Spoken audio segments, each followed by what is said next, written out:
The soft, golden light of the bathroom fell like a benediction on Samuel's weathered hands as they gripped the marble sink. At 70, with a head of distinguished silver and a beard that spoke of quiet years, his reflection often told a story of concluded chapters. But the warmth at his elbows told a different tale altogether. "Easy, Sam. You've got it," murmured Anya, her voice a soothing melody on his left.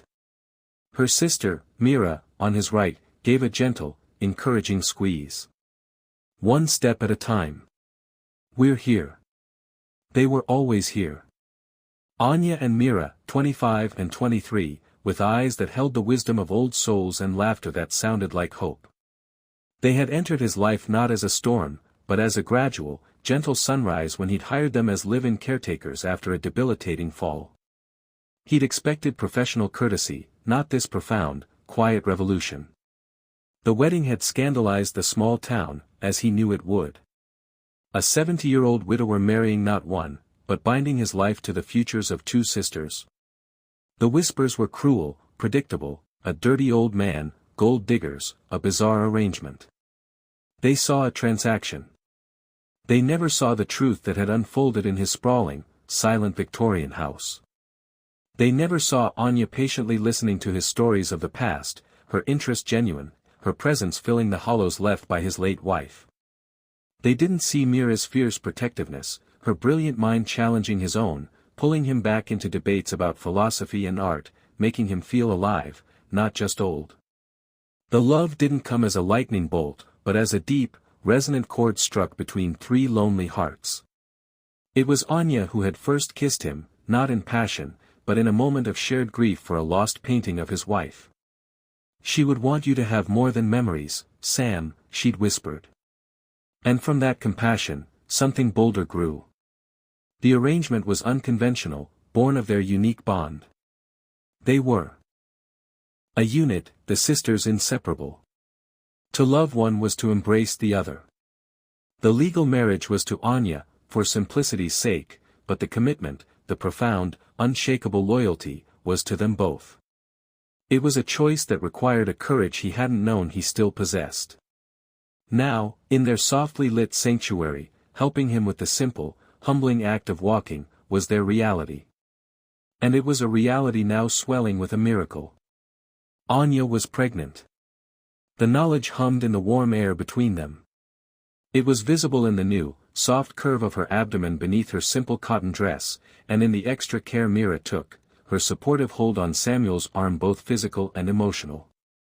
The child, his child, was a testament to a vitality he thought had long deserted him. It was a defiant, beautiful shout against the winter of his years. As he steadied himself, his gaze met Mira's in the mirror. Her dark eyes held a complex tapestry of emotions, joy for her sister, a flicker of wistfulness, and unwavering love for this fragile, rebuilding family. Samuel understood. The balance was delicate. While Anya blossomed with motherhood, Mira's own desires were clear. She wanted the same experience, the same profound connection.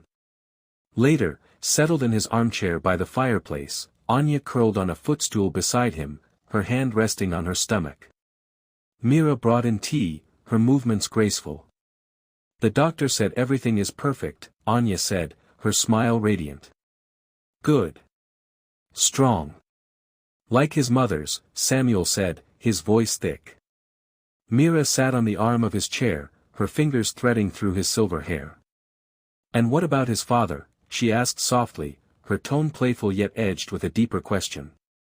Samuel looked from one beautiful face to the other. The firelight danced in their hair, Anya's a cascade of chestnut, Mira's a dark, sleek wave. He was a man living a story he could never have authored, a romantic tale that defied every convention. It wasn't just about physical intimacy, it was about a complete fusion of lives, a shared purpose, a motivation to wake up each day and build a future. His father, Samuel said, reaching up to hold Mira's hand, while the other cradled Anya's, is the luckiest man alive. And he knows his work isn't done. He looked directly at Mira, seeing the hope flicker in her eyes. "One miracle at a time, my dear. But the effort, the joyful, blessed effort, that is my purpose now.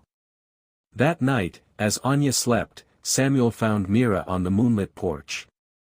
He didn't need his cane, determination was his support. He stood beside her, the cool air sharp and clean.